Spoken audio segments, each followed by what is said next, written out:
don't worry. If you want to be successful, the one thing you do not have to do is practice.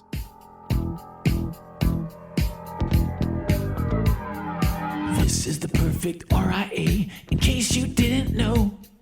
Bringing you all the strategies to help your business grow. Are you happy? Are you satisfied? Are you hanging on the edge of your seat? Sit back and listen in while you feel the beat, yeah. Another myth bites the dust.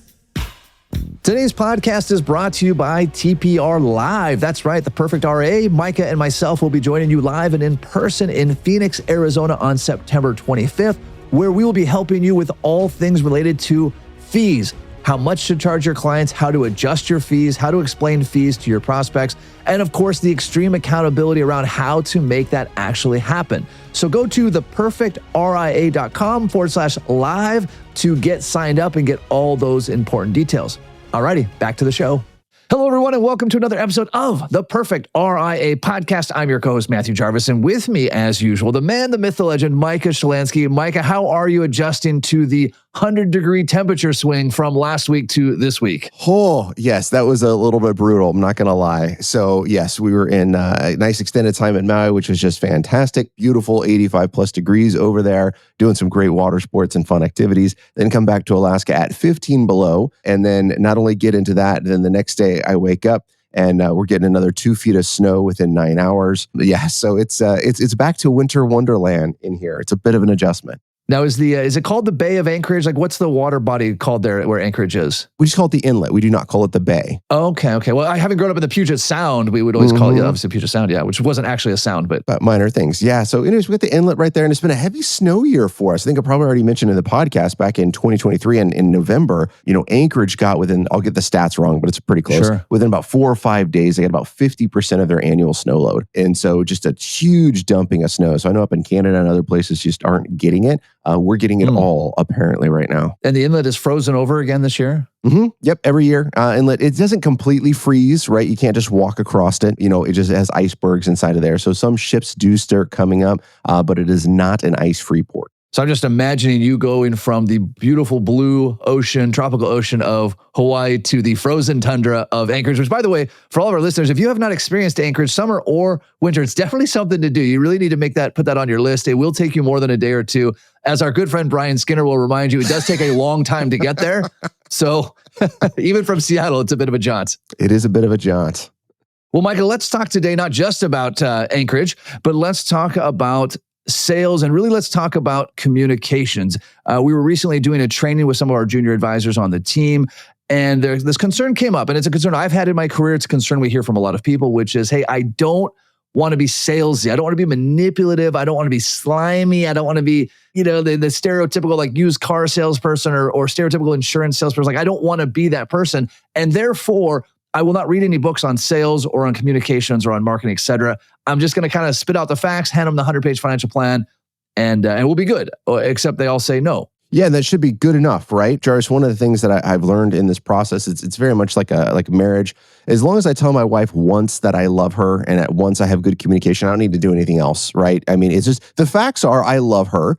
She should know those facts, and therefore everything is going to be fine going forward. I don't need to do anything different, right? Yeah, and I don't need my ego stroked on a regular basis either. Like, you don't need to thank me for all my great things either. Yeah. Yeah, I was going to say these things we kind of latch on to, right? But then you kind of put them in a different context. You're like, this doesn't make any sense at all. Well, that's the same thing with this. And people latch onto that S word like it's a dirty 4-letter word. And it's really just because your negative thought process kind of around it. And really what we need to have is good, effective communication with our clients. Now, the good news about client communication, right, is it gets to be scripted. It gets to be practiced. It gets to be rehearsed. There's not a lot of stuff that's going to come up that's going to throw you off your game like it could happen in the rest of our lives, right? So this is really, really nice way that we can practice, we can hone our communication skills. And what they were called before people got freaked out about the S word, they were called sales. And it's okay. Sales is not a bad word. Sales is effective communication with somebody somebody. It's not forcing them to buy something.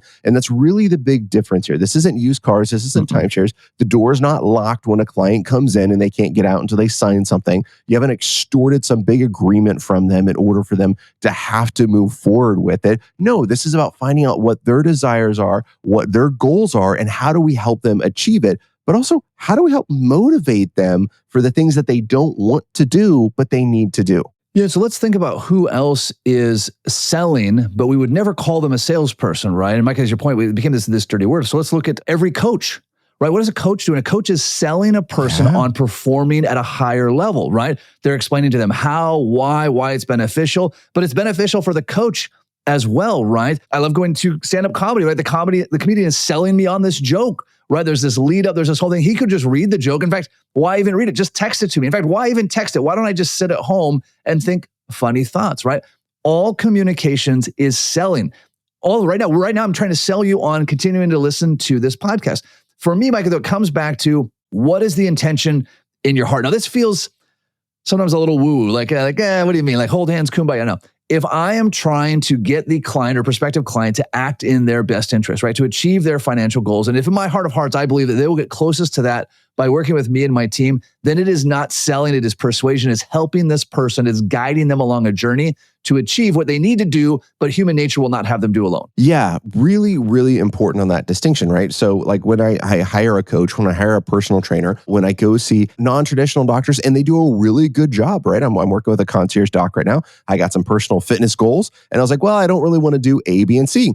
He says, and he kind of works on that process and he kind of brings me back to my goals. Says, well, if you don't want to achieve your goals, Micah, then don't worry about doing A, B, and C. Yeah. Another thing was really great. I was like, well, I'm not going to do that. I'm just going to stick to my current workout routine. And he's like, great. How's that been working for you? I'm like, all right, you jerk. Of course, I'm here because it's not working, right? But he has good, effective communication and he's not throwing it back in my face. He's not locking me in a room. He's saying, hey, you told me your goals were here. You are here. How do we help you achieve those things, right? And he's doing it through good, effective communications, not sleazy used car salesman techniques. Yeah, this isn't like you love your family, right? Therefore, you're going to work out, right? It's not this kind of manipulative thing. Right. Another way to look at this is to think through your life of someone that you really enjoyed talking to. Who's someone that you really, just every time you talk to me, you really enjoyed it. And then take a step back. And this is what I encourage one of our juniors to do. Anytime you're in a communication situation and you feel really engaged or really disengaged, step out of that situation and say, what is it about this person that I so enjoy? And the default is, well, they're just a nice person. No. That is also true. Is it how they listen? Is it how they lean in? Is it how they repeat what I'm talking about? Is how they make eye contact? Let me step. And the reverse is true. When you walk into a salesy atmosphere, oh, wait. It feels like they're aggressive. I can smell commission breath on them. What are those things?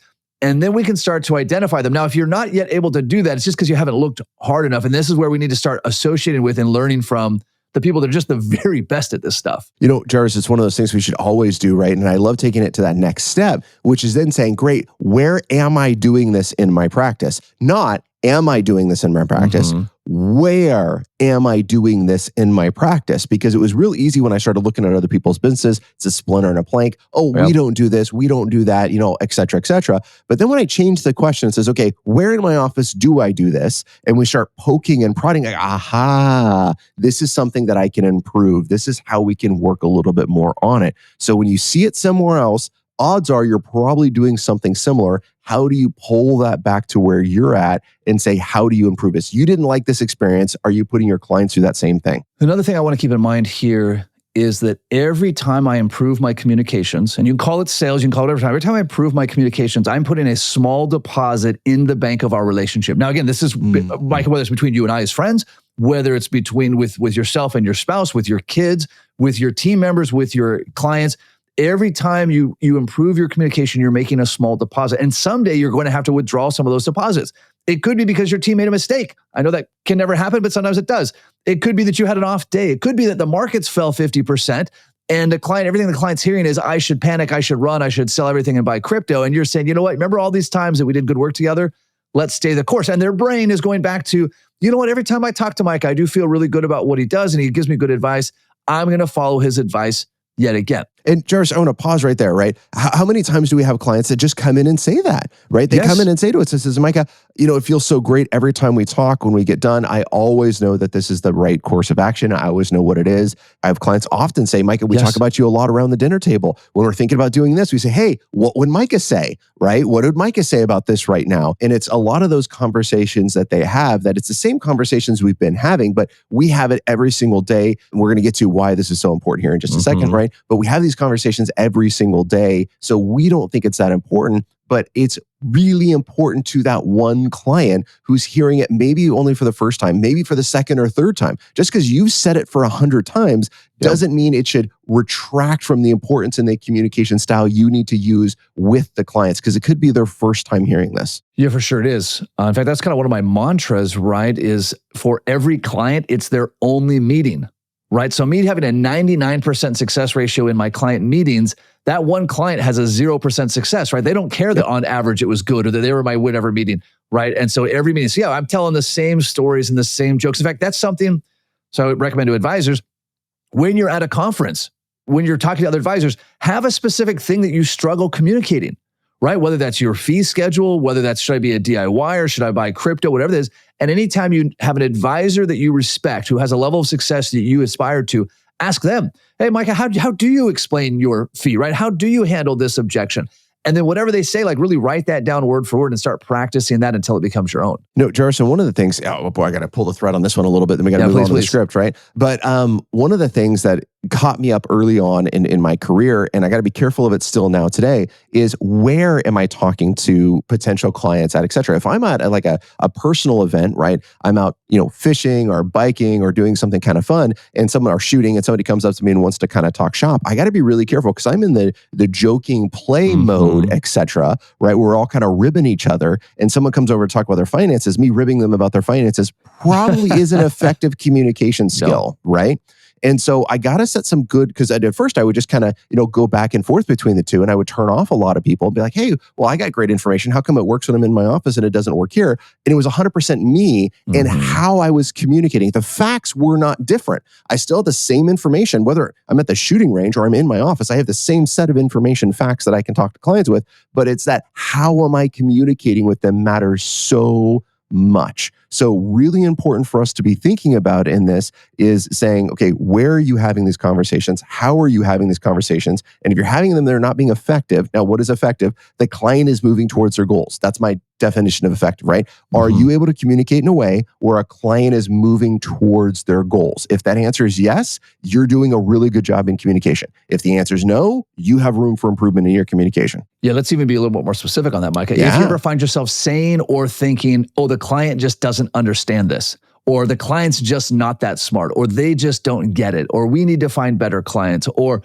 they're just tire kickers, right? Any of these victim language things, those are all an issue of your communication. Now, there is this rare case where someone is not a good fit. That is a legitimate thing. They have to meet the 3 Ps. We've talked about that in countless episodes.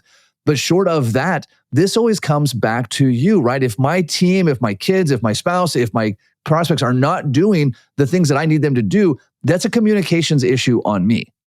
Jarvis, you bring that up, and I totally forget about that. But yes, when we bring on a new advisor, I always forget that we have to go through this period of time of retraining them, right? And they'll come in, oh, well, they just don't understand, or they'll use kind of a mocking voice. And I'm like, stop. What in the heck? Oh, yeah, hard stop, right? What in the heck are you doing? This isn't okay, right? It is your job to effectively communicate. It's not that the client didn't get it. You failed at your job. That's what happened right here. Now, by the way, I'm equally as guilty, right? There's times where things come up that I drop the ball. I'm not able to effectively communicate, but I want to be able to step back and say, okay, what did I do wrong? I need to take ownership in that. I dropped the ball in communication. How do I need to fix this? And Jarvis, one of the things that sometimes when I'm going through the sales stuff, I don't want to put the energy into it, right? I don't want to go and fix it. It's hard. It's work. It's hard. But then I come back to one simple question. Do I want to grow or not?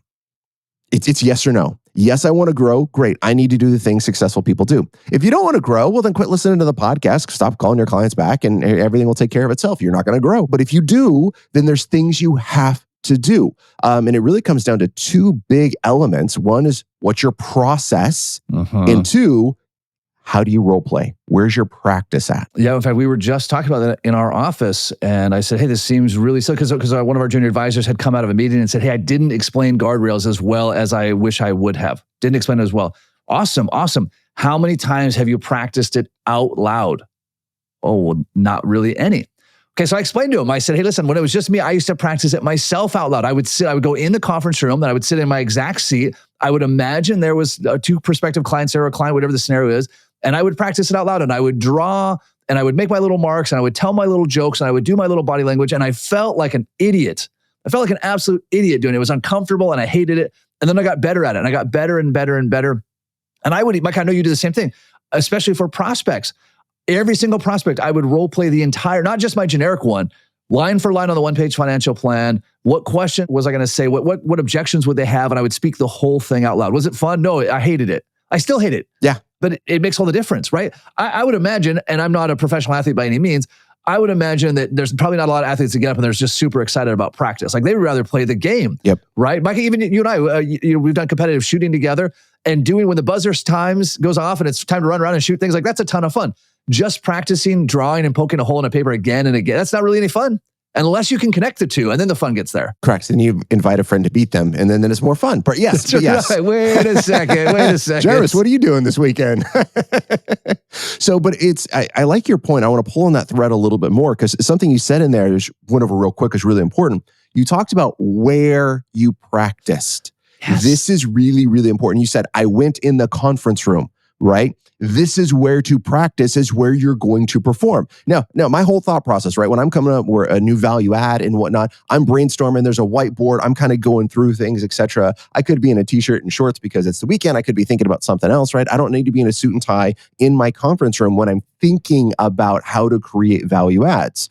Okay, there's a time and a place for that. However, it goes from a concept, okay, now I need to now implement this value add. Then it starts getting into more serious mode. And so in my mind, I'm role playing in my mind. What does that work? That is my first step.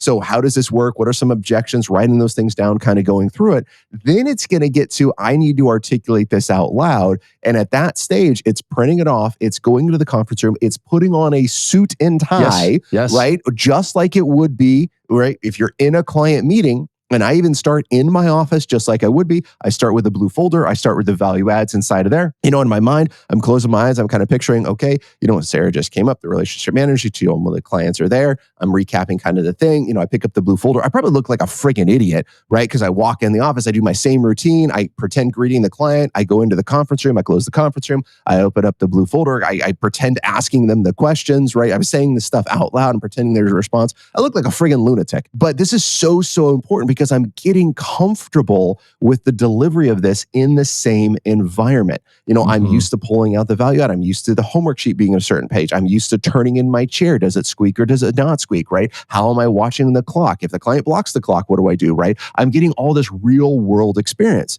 And Jarvis, when I've reviewed videos of other advisors practicing their value adds, they send it to me and they're in t-shirts and they're lackadaisical. And I'm like, well, I can tell you right there why you're not getting hired. You're in a t-shirt, dude. It's like, well, I don't meet with clients like that.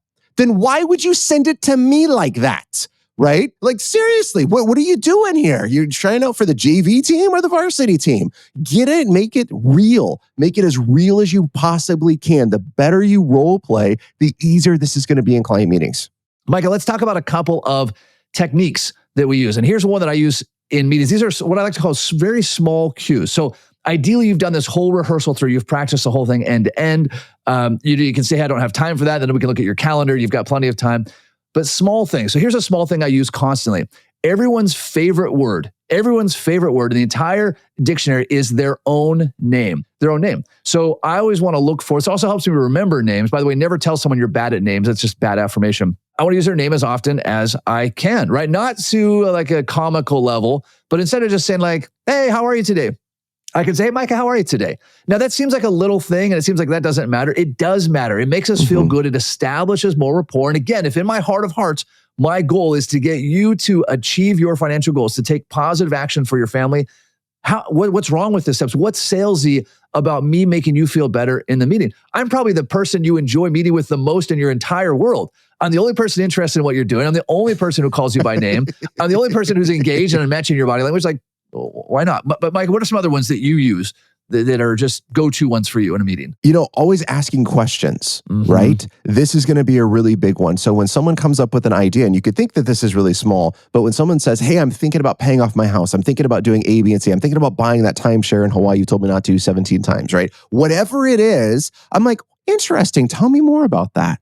Right? Now, I am truly interested in their thought process. This is not fake at all. And I want to know more about what they're thinking. I don't want to jump to conclusion, right? They give me a little bit of a taste of something. They want to tell me more about their idea. So I want to hear about it. So always asking the questions, interesting, Jarvis, tell me a little bit more about that mountain biking experience you had. I love that. Another thing that phrase does is it saves you from doing this awful, like the classic, right. So somehow we're all programmed for whatever reason that when someone asks us a question and it's our turn to speak, we need to acknowledge that we've heard them by saying, the client knows that you heard them. You're sitting across from them. But by saying that, like, that's really interesting. Like, tell me a little bit more about that. That gives my brain time to go down that. All right. So how do we talk to clients about buying timeshares?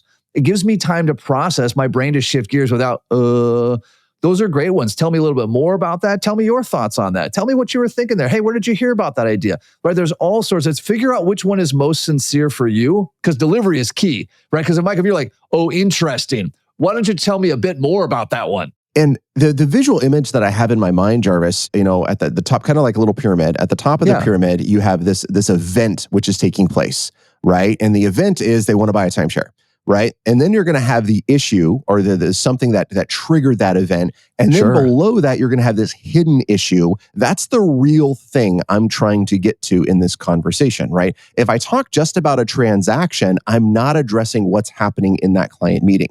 So how to buy a timeshare. Okay, great. How to pay off the mortgage, right? Okay, these are just transactional things. I want to dive a little bit deeper into what that really is that's motivating them to want to do this. You know what, Micah? My grandkids are getting older and I want to spend more time with them. And I think if I just have a place in Hawaii, it's going to be easier to spend time with them. Oh, great. Okay, so we want to make sure we're spending more time with your grandkids. Does it have to be in Hawaii? No, you would like other places. Great. Where do they live? They live in Maine. Okay, so every year you're going to get your kids and grandkids to fly from Maine to Hawaii. Okay, I don't know about that one. Okay, all right. So maybe it's a different place we choose, right? So, but these are great questions that I'm now able to probe a little bit more on and adding more value before answering that question. Should I buy this timeshare in Hawaii or not? Because I want to find out what that real issue is. So when I'm asking that question back, Jarvis, yes, it's giving my brain time to think, but it's also about having them share a little bit more so I can find out what this real thing is so we can address what that event is. Boy, the other place this helps, I feel like we're going down client objections, which is a good spot to be. Also lets me find out how serious of a question this is from them. It might just be a random thought. So if it was just like a random, like, hey, this random thought earlier this morning, okay, I don't need to bring out the big guns for that. It would be inappropriate for me to go and like, let's talk about the disadvantages of timeshares. I just had this random. But if they're like, hey, listen, actually I have a realtor lined up. There's a contract in my email box. I'm going to sign it later today. Okay, well, that's a different level of intensity. Same with gifting. Hey, I want to give my kids some money. That's a great idea. I'm sure that will really help them. Was there any dollar amount that you had in mind? $12. Great, go ahead and do it. $12,000. 120, 1.2. Oh, hang on a second. Okay. Let's chat about this one. Let's chat about this one a little bit. Yeah. So these are all things that go right into that effective communication, right? Now you could think, well, that's just answering questions. No. Everything counts, right? How are you posed for the question? How are you leaning into it? How are you reading the body language? How are you following it back to the spouse that's being silent about this to get what their thoughts are on this?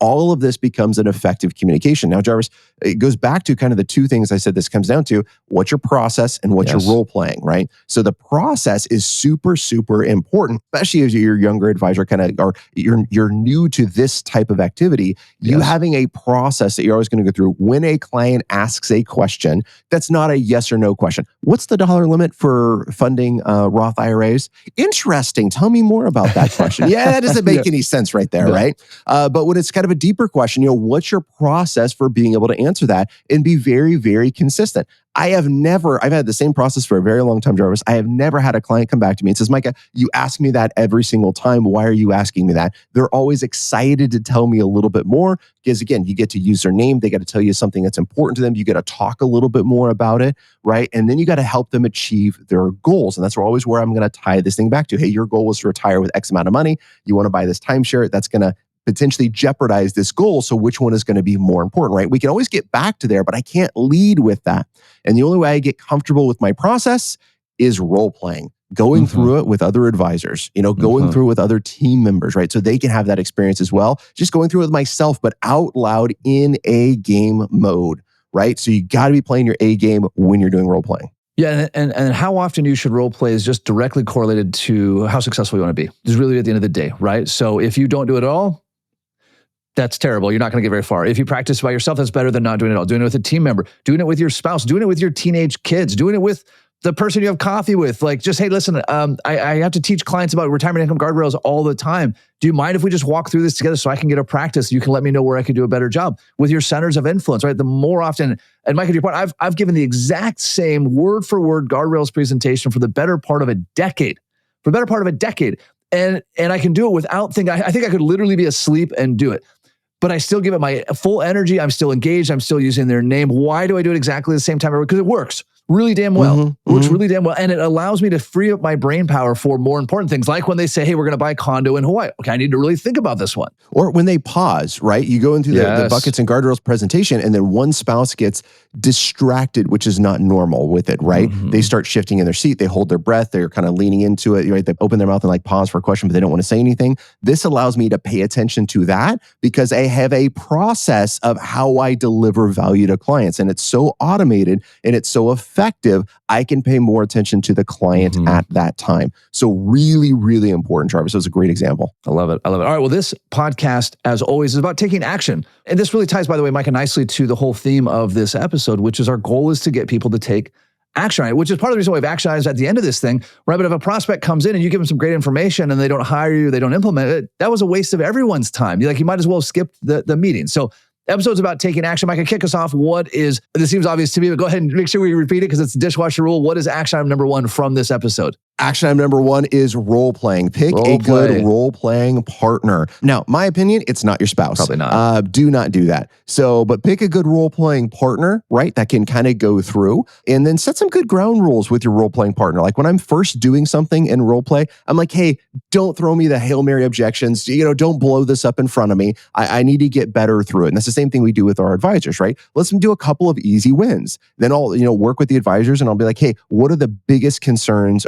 that you're worried about, biggest objections that you're worried about? And I write those down. Then we role play and I start lobbing those objections to them, right? So they get used to those and they get used to how to answer. And when I know a client and I know an advisor and I know what their soft spots are, in role playing, I'm going to pick at their soft spots. Once they get really comfortable at it, now I'm going to start asking them more difficult questions. This isn't to be a bad partner because I want them to go in there with so much confidence. It doesn't matter what questions the client asks, they are prepared to answer that in some fashion. That's the goal of role playing. It really is interesting. You mentioned that framework, Micah, because I was just at a Jocko conference and he was having the whole audience, 1,000+ people do role playing. And he said that exact same thing. He's like, listen, if you're the role playing partner, don't just be a pushover because that's not real life, but don't just give them a hard time just for the sake of giving a hard time or make up weird things. So that's a great one. So yeah, action item number 1, role play.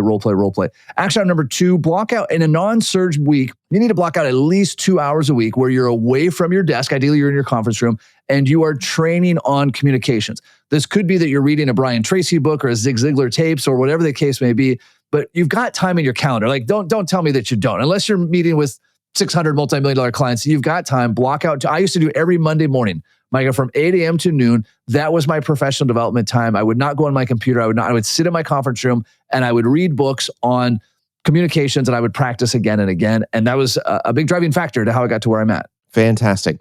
Action item number 3 is vote early, vote often. Give us 5 stars, kick that podcast out. We love this thing. We love it growing. In order to give you guys better content, we need better feedback, right? So give us 5 stars, share that information, and then shoot us a message, right? Let us know what you like about the podcast. Let us know what big questions you have. Alrighty, everybody, thank you so much for listening. Until next time, happy planning. Happy planning. Hey, before you leave, a quick word from our sponsors. Hey, everybody, I want you to take a quick look around your office. And on your desk, there should be the Retirement Tax Services Desktop Tax Guide. And if it's not there, or if it's not current, meaning you didn't download it in the last month, go to retirementtaxservices.com and download the Desktop Tax Guide. This is a must-have resource for every financial advisor committed to tax planning. Hold on before we go. to know. This isn't tax, legal, or investment advice. That isn't our intent. Information designed to change lives. Financial planning can make you thrive. Start today, don't think twice. Be a better husband, father, mother, and wife. The perfect RIA.